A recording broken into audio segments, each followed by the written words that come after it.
गाली नहीं दी, exit poll को हमने कभी गाली नहीं दी, लेकिन उन्होंने उस समय जब एग्जिट पोल उनका फेवर में गया तो बोलता है बहुत अच्छा, जो विरोध जाता है तो वो मीडिया को गाली देते हैं। ये खेल तो बराबर हम उसको गलत मानते हैं। दूसरा, बार बार राहुल गांधी बोलते हैं वो एटम बम टूटने वाला है। इनका एटम बम कभी फटता क्यों नहीं है? ये कोई विषय को लेकर के गंभीरता से आता नहीं, बोलते कि हाइड्रोजन बम। आज का जो विषय को लेकर के मैं तो इतना दुखी हो कि मैं इसको लेकर के आपसे बात करना पड़ रहा है। हरियाणा में चुनाव चल रहा था, उनके वरिष्ठ नेता मानिश शर्मा ने उसी समय कहा कि हरियाणा में कांग्रेस जीत नहीं पाएंगे क्योंकि हरियाणा के कांग्रेस नेता ही हराना चाहते हैं। अभी 3 दिन पहले उनके एक फॉर्मर मिनिस्टर ने कांग्रेस से इस्तीफा दिया और ये भी कहा कि कांग्रेस हरियाणा में इससे हारा कि कांग्रेस के नेता ही काम नहीं कर रहे थे और खुद ही हरा रहे हैं। और फिर कांग्रेस के जो वहां के प्रदेश अध्यक्ष, उनका नाम है राव नरेंद्र सिंह, उन्होंने कहा कि वहां तालमेल ही नहीं है ग्रासरूट में कांग्रेस पार्टी, कैसे जीत सकते हैं? जब उनके नेता, कांग्रेस के नेता ही कह रहे हैं कि वो अपने वजह से हारे हैं और यहां राहुल गांधी कह रहे हैं वोट चोरी हो गए, इलेक्शन कमीशन को गाली दे रहे हैं। इस तरीके के आप बात करेंगे तो कौन विश्वास करेंगे? बार बार चुनाव हारने का बाद भी सबक नहीं सीखते। कांग्रेस के कई नेता हमसे मिले, बहुत दुखी है। वो कह रहे हैं कि राहुल गांधी जब तक उनका नेता रहेगा कांग्रेस जीत नहीं सकते और वो ईवीएम को गाली दे रहे हैं। तो इसलिए मैं आपको बहुत साफ साफ कहना चाहता हूं, एक सिंपल प्रोसेस को मैं बहुत शॉर्ट में कहना चाहता हूं, क्योंकि कॉम्प्लिकेटेड नहीं है सिस्टम। हमारा लोकतंत्र बहुत साफ है। हमारे इलेक्शन प्रक्रिया में सबसे पहले इलेक्शन कमीशन इलेक्शन को चलाते हैं, तो इलेक्शन कमीशन का बात मैं आपको नहीं कहूंगा क्योंकि इलेक्शन कमीशन खुद ही कहती है। बीजेपी का नाम लिया है और बीजेपी का मुख्यमंत्री का एक क्लिप को चला के बोला है, इसलिए मैं उसको जवाब देना चाहता हूं। हमारे वहां के हरियाणा के मुख्यमंत्री ने एक लाइन कहा कि हम चुनाव जीतेंगे, हमारा अच्छा व्यवस्था है। व्यवस्था मतलब क्या है? बीजेपी, हमारा डिसिप्लिन, हमारा कानून, हमारा जो कार्यकर्ता, हमारा नेता का समर्पण, हमारा कार्यकर्ताओं का त्याग, ये है हमारा व्यवस्था, ये है हमारा ताकत। इसी से हम विश्वास से कहते हैं कि हम चुनाव जीतेंगे। हम 24 घंटे दौड़ते रहते हैं। मैंने भी अपनी जिंदगी में 3-3, 4-4 महीने गांव घर नहीं देखे हुए अलग अलग जगह पर पैदल चलते थे। ये हम लोग का सिस्टम है बीजेपी का, ये हमारा व्यवस्था है। इलेक्शन में सबसे पहले वोटर लिस्ट होते हैं, वोटर्स की सूची होती है। वो सूची सबके पास उपलब्ध होता है, वेबसाइट पे होता है। पॉलिटिकल पार्टी उस सूची को देख सकते हैं और उसके बाद क्लेम्स एंड ऑब्जेक्शन का मौका होता है। कोई भी अगर ऐसा लगे कि उसका नाम कट गया है, कोई फर्जी है, उसको कंप्लेंट देने का सिस्टम होता है। सूची में सिर्फ भारत के नागरिक ही नाम हो सकता है सूची में। अगर कोई गलत हो गया तो उसको हटाने के लिए प्रक्रिया इलेक्शन कमीशन ने चलाया भी है।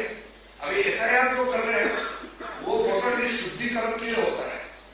तो अगर बिहार में सब लोग खुश है कि हाँ हम जेन्युइन वोटर है, मेरा नाम सूची में, कोई कंप्लेंट नहीं है। जो नकली है, जिसका नाम नहीं है या जो इस दुनिया में नहीं है या चले गए हैं, उसका नाम कट दिया, वो कंप्लेंट नहीं कर रहा है, राहुल गांधी रो रहे हैं। वहां पब्लिक खुश है कि शुद्धिकरण होना चाहिए हमारा वोटर लिस्ट का। और प्रॉब्लम सिर्फ राहुल गांधी में है, कांग्रेस पार्टी में भी बहुत लोग अभी दुखी है। बिहार में कई लोग कह रहे हैं कि राहुल गांधी उनके वहां प्रचार में ना आए क्योंकि वो आने से जो थोड़ा कुछ चांस है वो भी बिगड़ जाता है। आपने देखा होगा वो आरजेडी के नेता भी कभी भी राहुल गांधी के लाइन का बात करते ही नहीं, क्योंकि राहुल गांधी दुनिया भर का नाम सारा बात करते हैं तो वो लोगों से कोई कनेक्ट होता नहीं। जब क्लेम्स एंड ऑब्जेक्शन होता है, वोटर लिस्ट फाइनल होता है,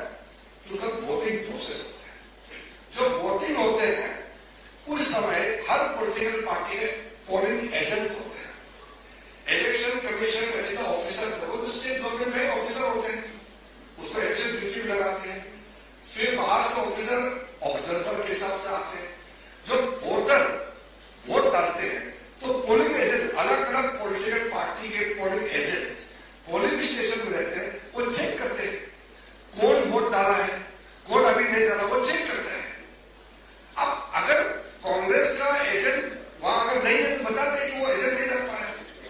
पोलिंग एजेंट रहता ही है, हर पॉलिटिकल पार्टी का, हर कैंडिडेट का पोलिंग एजेंट रहता है और उसी हिसाब से वोटिंग होते हैं। उसके बाद में जब वोटिंग होने के बाद अगर कोई उसमें गड़बड़ी है तब इलेक्शन कमीशन को पिटीशन दे सकते हैं, अपील कर सकते हैं। उसमें अगर लगता है कि न्याय नहीं मिला तो फिर आप अदालत जा सकते हैं। ये सब तो करना नहीं है इनको। फिर जब वोटिंग हो जाने के बाद काउंटिंग होते हैं, उसमें भी हर कैंडिडेट का, हर पॉलिटिकल पार्टी का काउंटिंग एजेंट्स होते हैं। वो बहुत पारदर्शिता के साथ, पूरा ट्रांसपेरेंसी के साथ सारा इलेक्शन प्रोसेस होता है। मैंने 7 चुनाव लड़ा है। हम कैंडिडेट में रहते हैं, हमारे एजेंट्स रहते हैं। कहां गड़बड़ी होते हैं? अगर गड़बड़ी हुआ, कोई अधिकारी ने गड़बड़ किया तो अदालत जाएंगे। तो अदालत में कभी कभी हुआ है, चुनाव को रद्द भी कराया है, न्याय देता है। इनको अदालत नहीं जाना है, इलेक्शन कमीशन में अपील नहीं करता है। बस प्रेस कॉन्फ्रेंस कॉल करेंगे और किसी ने प्रेजेंटेशन बना दिया तो उसको दिखाएंगे और फिर भाग जाएंगे। क्या लोकतंत्र ऐसे चलेगा क्या?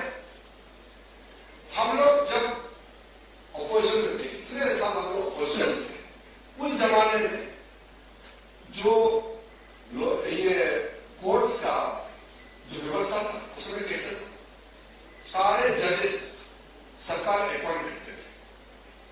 आजकल तो कॉलेजियम सिस्टम से जजेस अपॉइंट करते हैं। कांग्रेस के जमाने में कांग्रेस ही सरकार जज अपॉइंट करती थी। इलेक्शन कमीशन सरकारी अपॉइंट करते थे, सीबीआई डायरेक्टर, सारा चीज सरकारी अपॉइंट करते थे। लेकिन भारतीय जनता पार्टी ने कभी भी ये नहीं कहा कि हम लोकतंत्र में विश्वास नहीं रखते हैं, कभी नहीं कहा। हम संघर्ष करते रहे, लगातार संघर्ष करते रहे और हमने जीत प्राप्त किया, लोगों का विश्वास प्राप्त किया। हमने कभी भी अदालत को गाली नहीं दिया, हमारी पार्टी ने कभी भी इलेक्शन कमीशन को गाली नहीं दिया। हमने लोकतंत्र की व्यवस्था का हमने सवाल नहीं उठाया। अगर कहीं गलती हुई है तो उसके लिए अदालत जाना है तो भी हम जाते थे, पिटीशन दे देते, इलेक्शन कमीशन को दे देते। लेकिन हमने अपने देश का लोकतंत्र को हमने कभी गाली नहीं दिया। ये आदमी विदेश में जाकर के हमारा देश का तंत्र को गाली देते, हमारे देश को गाली देते हैं, अदालत को, हमारे लोकतांत्रिक व्यवस्था को, इंस्टीट्यूशन गाली देते हैं। और जब लोगों का बीच में ले जाते हैं, बाहर घूमते रहते हैं, तो चुनाव तो हारेगा ही। फिर भी कभी कभी कुछ स्टेट पे कांग्रेस पार्टी भी जीते, तो फिर क्यों सवाल नहीं उठाया उस समय? तेलंगाना में कैसे सरकार का है कांग्रेस, कर्नाटक में, हिमाचल में, पंजाब में आम आदमी कैसे जीता, तमिलनाडु में, केरल में अपोजिशन पार्टी के लोग लगातार कितने बार जीते, हमने कभी सवाल किया है? तो इसलिए मेरा पत्रकार बंधुओं से मेरा ये हाथ जोड़ के मैं विनती करना चाहता हूं कि आपका समय को राहुल गांधी जी समय समय में खराब करते रहते हैं, लेकिन जो सही मत है आपके माध्यम से लोगों तक पहुंचना चाहिए। क्या वो जेएनजी को उछालने की बात करते हैं? हमारे देश के लोग समझदार है। देश के पूरा युवा पीढ़ी, पूरा न्यू जनरेशन मोदी जी के साथ खड़ा है, क्योंकि दुनिया इकोनॉमिक स्लो डाउन में गुजर रहे हैं। भारत 7% से ऊपर इकोनॉमिक ग्रोथ रेट होकर के फास्टेस्ट ग्रोइंग इकोनॉमी, बड़ा अर्थव्यवस्था बना हुआ है। तो इसमें हमारे युवा वर्ग मोदी जी के साथ खड़ा है। इसको वो डाइवर्ट करने के लिए जो राहुल गांधी जो खेल खेल रहे हैं, हमारे देश को बदनाम करने के लिए जो उन्होंने जो हमारे देश विरोधी ताकतों के साथ मिलकर के जो षड्यंत्र रचा है, वो कभी सफल नहीं होगा हमारा देश। मैं बस इतना ही आपको कहना चाहता हूँ। मेरा सवाल है, राहुल गांधी ने वोट चोरी का आरोप पहली बार किया, इससे पहले क्या आप इसी आरोप का हाइड्रोजन बम मानते हैं? कांग्रेस पार्टी जो कांग्रेस को विफलता को गांधी का सर में फोड़ने के बजाय ईवीएम को फोड़ रहे हैं। वोट चोरी का क्या अर्थ होता है?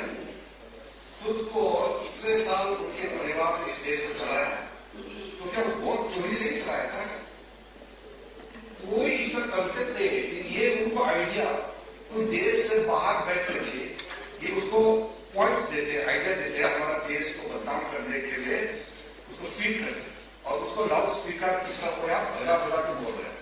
ऐसा कोई चीज है ही नहीं। हम तो लोकतंत्र में और लोकतांत्रिक व्यवस्था में विश्वास करने वाले लोग हैं। हम लोग मामूली मेहनत करते हैं। आज मैं मंत्री हूँ, प्रधानमंत्री जी कार्यक्रम चलाते हैं, जन जन तक पहुंचाने के लिए हम लोग दिन रात दौड़ते हैं। यही व्यवस्था है, हम इसमें विश्वास करते हैं। तभी तो लोग मोदी जी को विश्वास करते हैं। मोदी जी का हर काम लोगों तक पहुंच रहे हैं, दुनिया देख रहा है। कल भी एक देश का प्रधानमंत्री जी ने कहा कि विश्व में मोदी जी के नेतृत्व को सब मानने लगा है। दुनिया कह रहा है ये चुनाव हारते हैं और खुद को बदनाम करने की जगह सिस्टम को बदनाम करते हैं। वो इस तरह का वोट चोरी का कंसेप्ट है ही नहीं है। वो उसके दिमाग में किसने उसके घुसाया हुआ है।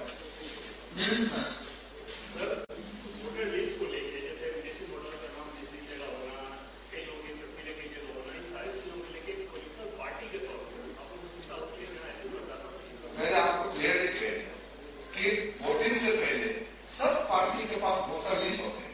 देखते नहीं है क्या? इतना तो मेहनत करो ना, वोटर लिस्ट चेक करो। हर गली में सबको मालूम है कौन कौन वोटर है।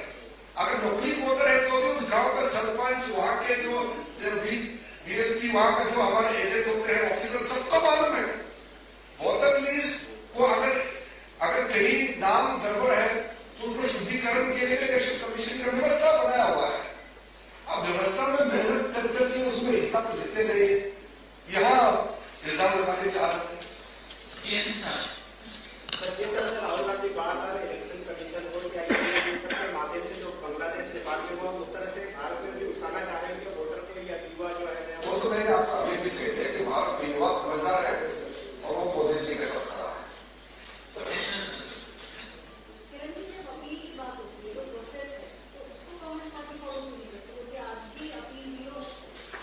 आपने मेरा बात को आपने ही सवाल में डाल दिया।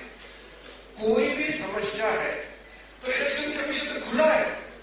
कहीं भी एक भी नाम या कोई भी घटना ऐसा है जिसको कांग्रेस पार्टी लगता है कि अपील करना चाहिए तो इलेक्शन कमीशन अपील कर सकते हैं। वहां न्याय नहीं मिलता है, उसको लगता है तो अदालत जा सकते हैं और अदालत को विश्वास नहीं करते, सिस्टम को नहीं मानते, खुद का विफलता को ईवीएम और इलेक्शन कमीशन के सामने फोड़ते रहते हैं। कोई बात नहीं है। Sir, the CEO of Haryana has also come out with the statement that they basically say number of appeals against EROs filed with DMs was nil. The complaints of the BLA did not file the complaints with the relevant authorities. So, do you think that Rahul Gandhi and the Congress Party do not want to take the legal route and instead they are just addressing the press conference to spread a narrative? You have exactly pointed out what the CEO of Haryana has stated. If Congress Party has not filed even a single case of any fraud or any act of violation of election rules, they should file a petition. If there is not a single petition made by the Congress Party is there with the authorities, what audacity Rahul Gandhi has? And after so many months talking about an election which is convincingly people's mandate have been given to BJP. Kiren Rijiju को सुन रहे थे आप। कहा लोकतंत्र में हार जीत स्वीकार करनी पड़ती है। राहुल गांधी गंभीर मुद्दों पर बात करें।